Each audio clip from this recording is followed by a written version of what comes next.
Hello and welcome back to the channel. If you're new here, like I feel like I am, welcome to the channel. My name is Daniel, and apologies for sort of dropping off the face of the earth for the past week and a half or so. My wife's schedule has been extremely busy, and therefore I've sort of become a single parent. And I just have to say, how do some of you do that like on the regular? I don't get it. Now my son is extremely extroverted, which my wife and I are both primarily introverts, so I don't know how that chemistry happened to formulate the monster that we created, but he's just needed some extra attention, and I've been the only one around to give it to him. So rather than continue to make videos, read, and give him the attention he required, I just had to drop off for a little bit. But I did continue reading, and I want to share those with you now. The first book that I have read recently is Holly. You sort of got my preliminary thoughts on it in the last video I made, I believe, and largely my thoughts on that have gone unchanged. It had a really good premise. Holly is a book by Stephen King. It features the character of Holly Gibney, who was introduced in Mr. Mercedes, which was a good book, but Stephen King has really fallen in love with this character, and she is a good character. This is the least Holly-like Holly has been in a Holly book, if that makes sense. She is sort of coming into her own as fully functioning. She is slightly on the spectrum, and struggles with some of the things that, I don't want to say an average citizen, but I guess, yeah, that's the best way to put it. The average person doesn't necessarily struggle with, a lot of self-doubt. She's really come into her own as a character, which is really nice to see. Some progression of her, because a lot of the people she used to rely on are no longer there to help her, following the events of previous books in that, I don't know if it's considered a series, but it essentially is a series. So the book had a good plot. It had a really good villain, or villains. This isn't going to be a big spoiler because it's addressed early on, but the villains of this book is not like something supernatural, which is what we've seen in most of the other books featuring Holly Gibney. These villains are two elderly professors who think that by consuming human flesh that has been properly prepared in advance by feeding them kind of a tender as a flesh situation. They get fed especially through organ meat and stuff, and they are locked away in their basement and fattened up, and then they are themselves slaughtered and eaten by these two retired professors to extend their life and to take their fats and make skin cream and stuff. And they have a bunch of pseudoscience they believe in that it made for really compelling storytelling, because the characters themselves are falling apart. They're old, and one has sciatica, and the other one is just having early onset dementia, it appears. So they are not the stereotypical villain you'd see, and that made for some very interesting reading. The problem with this book is no surprise from, again, if you've seen my last video, it's how COVID was handled in this book. I realized COVID was part of our lives for a few years, and this book takes place in 2021, and it really struggled. I feel like Stephen King really struggled in knowing how to address it, and I think the choices he made were very uninteresting ones. Basically, anyone who is someone you're supposed to be sympathetic to took COVID very seriously, and anyone who you're supposed to feel negative towards, like the villains or just people who are meant to be jerks, they don't believe in COVID or masking or whatever, and they just sneer on the people who believe in COVID. That's very boring. For a storytelling perspective. I was recently reminded in a video or a few videos I've seen related to COVID and how it affected people's lives, particularly in the booktube community. And those can be very fascinating stories of what happened to people during COVID. And we just don't really get that from these characters who are living in the midst of COVID. Holly's mother does die of it because she didn't believe in it, and then got it, and things progressed. But that was the only way it was showing us how it impacted people, other than the fact that, like, oh, I forgot to put my mask on or gloves, the things we all had to deal with back in the day. But, like, it didn't go into details of, like, how some people were really affected by it. And it comes across as preachy, which Stephen King even mentions that he knows he's going to be accused of that in the afterword of the book, because the way he approached it, I think, was very uninteresting.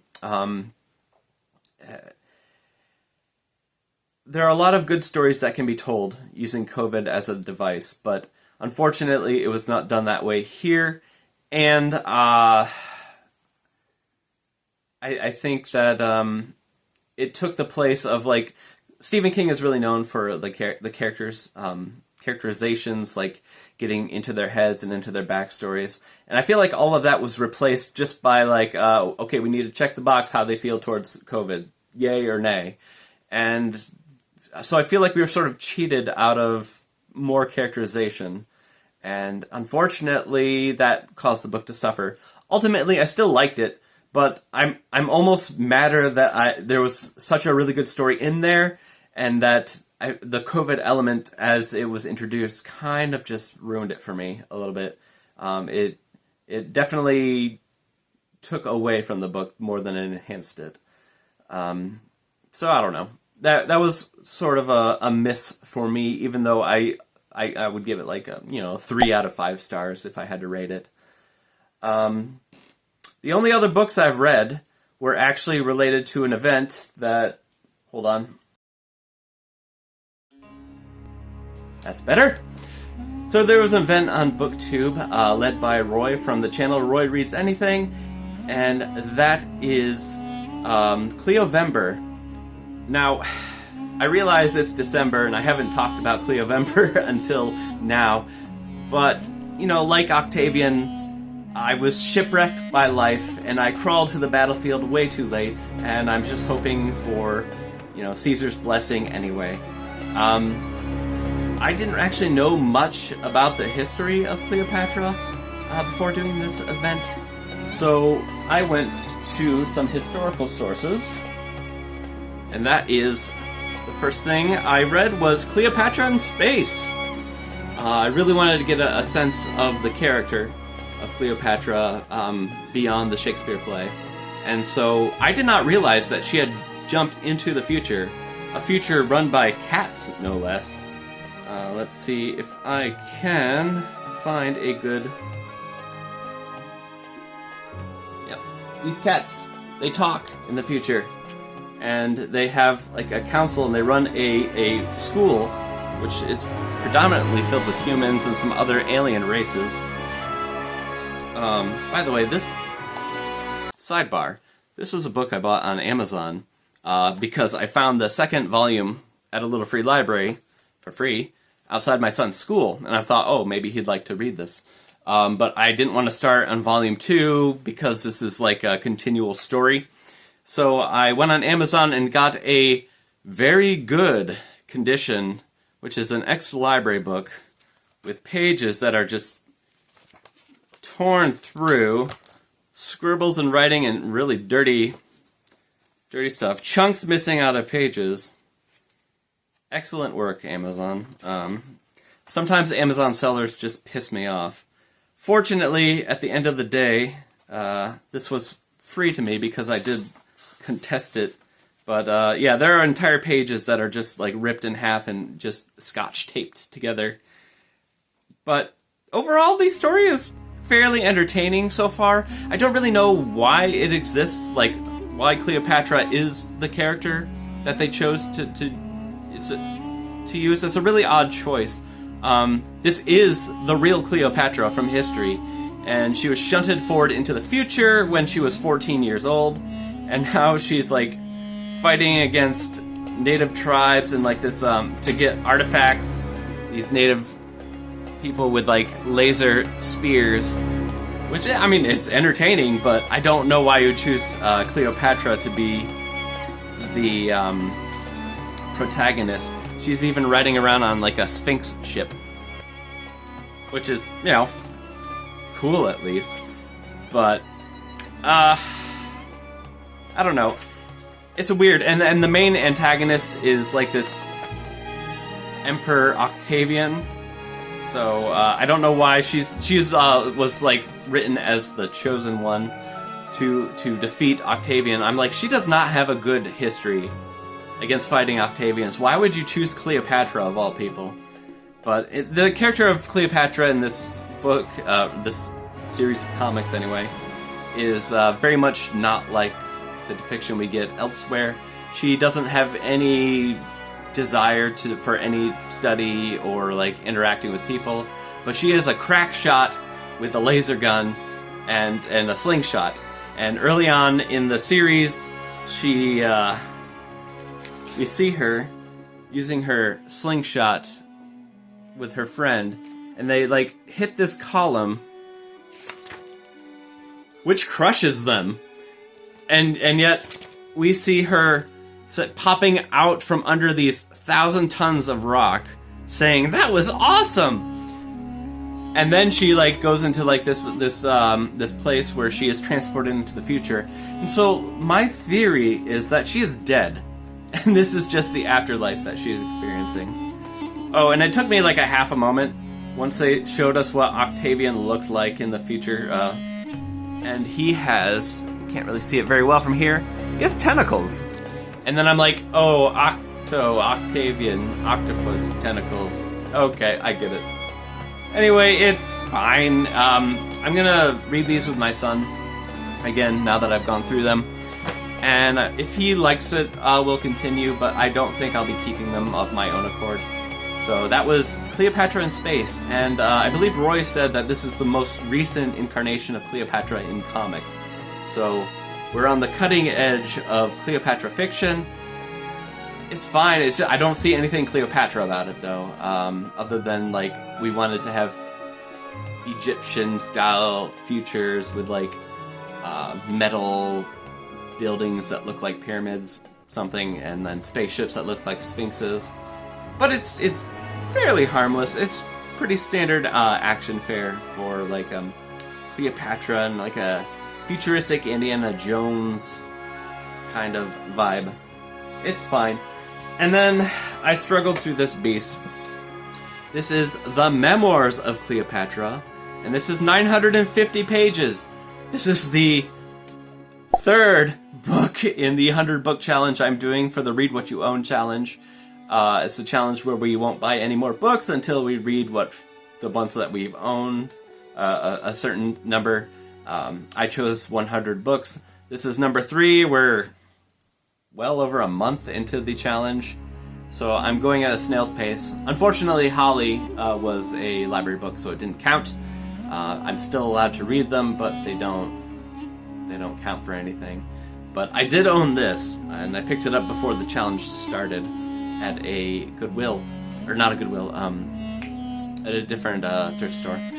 But this did not land for me. Now, this is really good if you want to learn the basic history of Cleopatra's life, because you get it from start to finish in this book, which is why it is 950 pages long. And in these 950 pages, there's about 250 pages of a really good book in here. Unfortunately, it just drags, and I don't see the point of all of the overwriting in this. Like, you don't really get a strong sense of any character other than Cleopatra, and even her, it takes like a good chunk of the book before you start to get a feel for her. And then once you do, you realize that Margaret George is really filing the edges off of Cleopatra because, well, the history was written by the victors and therefore Cleopatra's enemies. But this is such a sympathetic view of Cleopatra to the point where, like, she just doesn't seem real. She's not particularly, what's the word for it? She's not really a go-getter either in this depiction. Things just sort of happen to Cleopatra and she is buffeted around. I wonder if that was to, like, help us build sympathy for her as a character, because in a lot of fiction she is, like, sort of villainized, but, like, it just made her very uninteresting to me. And, like, there's just, like, over description about things that don't matter and repetition. It was really good for getting a sense of the flow of her life, but any time where she could be even partially considered a villain, she's sort of, well, that isn't what happened. Like, history seems pretty sure that she had a hand in the death of some of her siblings. Maybe not all of them, but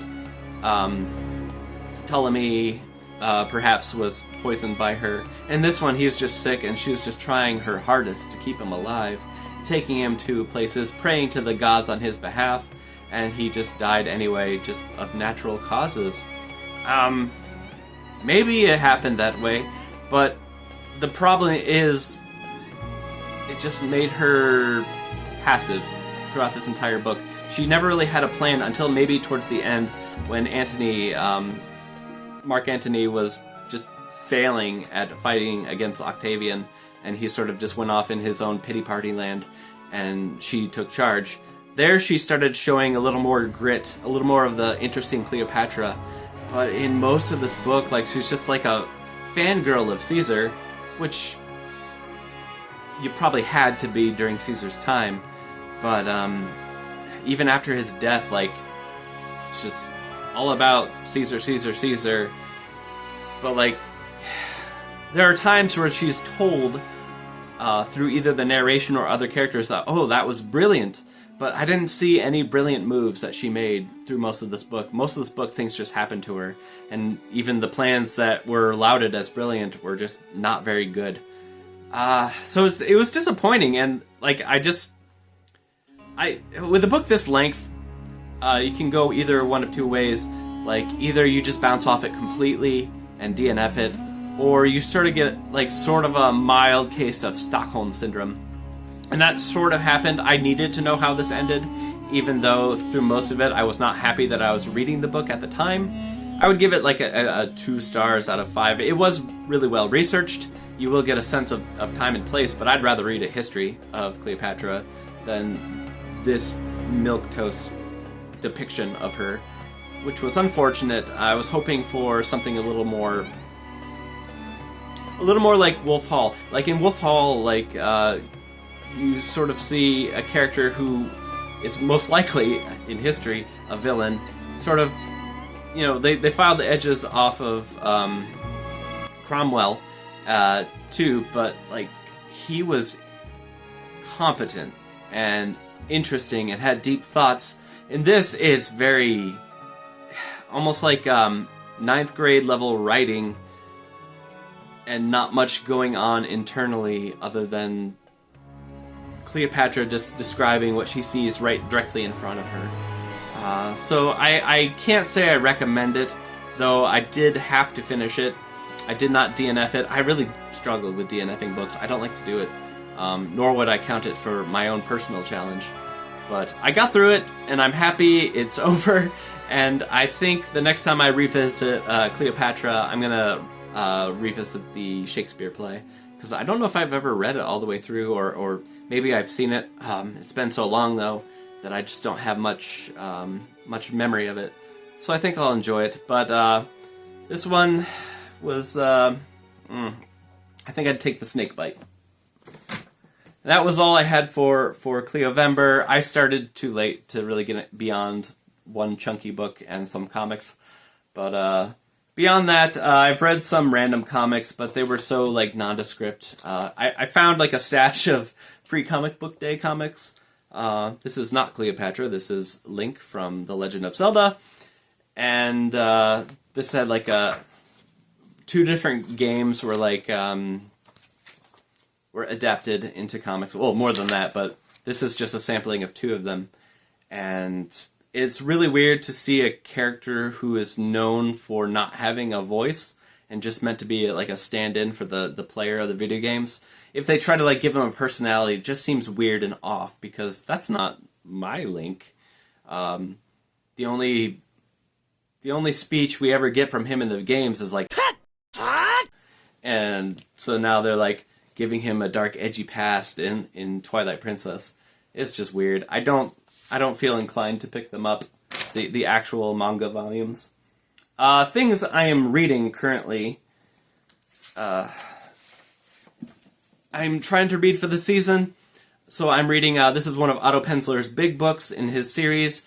This is the Big Book of Christmas Mysteries. I don't have a long-standing history of reading mysteries, and when I do, they've been like entire books of mysteries.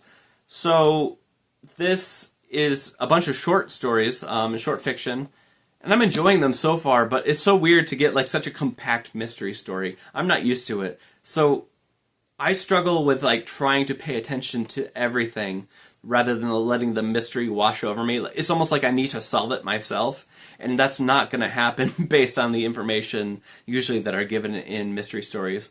But so far, so good. I want to get this done by the end of the month, and therefore the end of the year, because this is the only real season I want to read these in. But so far, so good on that. Also,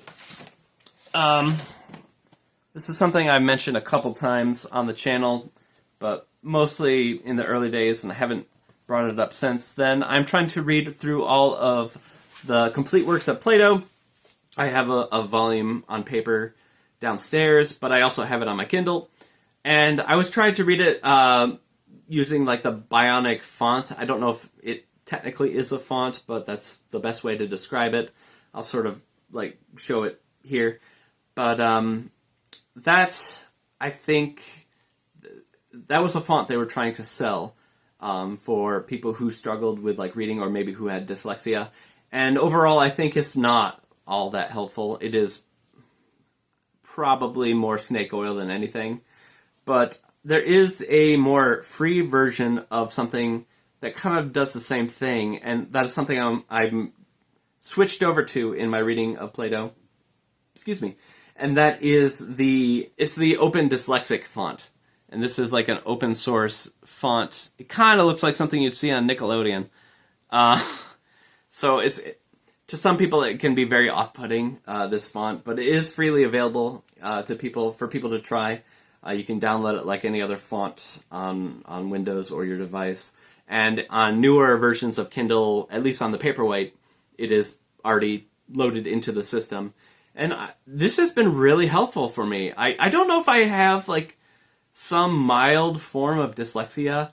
It was never like diagnosed or anything, but I do know my son currently struggles with seeing things backwards or letters blending in, and I don't know if that's just natural for someone his age. He is 7, but it is something like reversing things when he's writing them out it's somewhat common for someone his age, but he does seem to struggle with it more than his classmates. So I'm wondering if I also might have some difficulty in there. For someone who reads so much, like, probably not, but like words do tend to blend together. I can't just glance at it and see what it says like without effort. But this, I can read this really, really quickly. And I don't know if it's just because it's spaced out or if it's just the shapes that they contort the letters to. So I'm switching over to the Open Dyslexic font for the rest of my Plato reading, and I do anticipate I will be able to finish it by the end of the year. Anything else? I think that's mostly it. Oh, I'm also listening to an audiobook of Sarek, which is a Star Trek novel. I thought I had it physically on these shelves, but apparently I don't. But I do have it on my Kindle, and so I just wanted an audiobook to listen to while I was doing things. And so Star Trek audiobooks are actually hard to come by because most of them are abridged, which is worthless to me. But this one I found on the Hoopla app, and it's like a 14-hour long novel, so it's the entire unabridged version of it. and I'm really enjoying it quite a bit. A lot more than Cleopatra. So, is this a new classic in literature? We'll have to see. But that's it. Thank you for your patience. I find that, I found out anyway, that when I was gone, my subscriber count just like jumped up way faster than when I was making videos. So, I may be in the way of my own success. So, I don't plan on disappearing again, though. So, you're just going to have to deal with me. If not, I can do like just a live feed of like my bookshelves and maybe like a fan blowing the pages lightly, if that's something you're into. But thank you everyone who's joined me, and I look forward to talking to you again. Bye.